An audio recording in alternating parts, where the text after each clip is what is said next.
Members of Parliament from ASAL counties have called on the government to hasten food distribution to affected households in the arid and semi-arid lands in order to salvage families that are suffering due to the ravaging effects of the ongoing drought.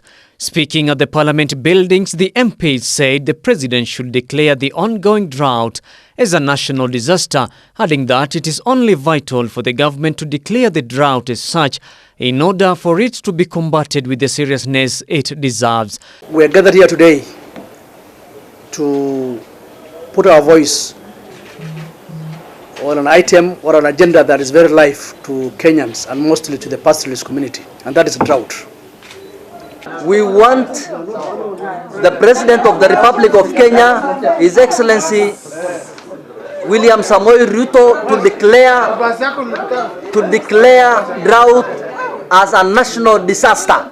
We have asked this drought to be released as an international or national disaster long ago, but unfortunately it has reached this stage.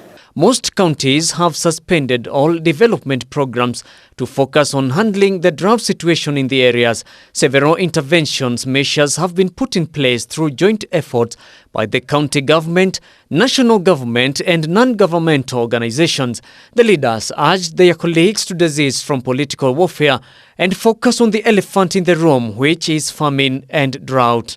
Hizi shida nyingi tumesikia za kelele nyingi za siasa. Sisi tunataka kusikia mwanasiasa yule atatugusa roho yetu ni azungumzie kuhusu mifugo, kuhusu drought. We have not had rains for the last 3.5 years. Now the situation is so dire and the drought is so ravaging. All the way from Lamu, all the way from the northern Kenya, Mandera, Marsabit, they are all suffering. They said women and children are the most affected, with the children and lactating mothers facing the reality of malnutrition and nutrition deficiency. They want food with nutritional value for children and lactating mothers distributed, saying the move would help to cushion vulnerable households and children across the nation. We know very well that children under 5 are already malnourished. Lactating mothers and school-going children are no longer going to school because they have no enough energy. So people are dying slowly in their houses. I think in the planning of or distribution of this support to those who are deserving, there should be no pull and push between the national government and the county government. They now want the government to subsidize fodder meant for livestock as a way of salvaging the remaining livestock in the affected counties.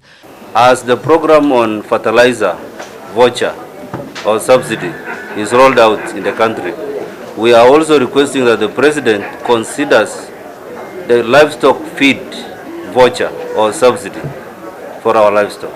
Manake hawa watu sengine unasikia siasa inaendelea na huku watu wanakufa.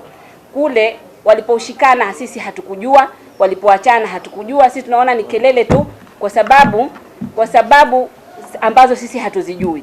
Na hao watu wanaweza kuja kupatana sisi tukakuwa kando. Sisi sasa tunataka kusikia watu wanazungumzia, kila mtu anazungumzia mambo ya drought, watu wanakufa na tusaidike na hiyo pesa itumike vizuri. Garissa Governor Nathif Jama yesterday called on the President to tour the ASAL counties to witness firsthand the ravaging effects of the ongoing drought on residents of the areas.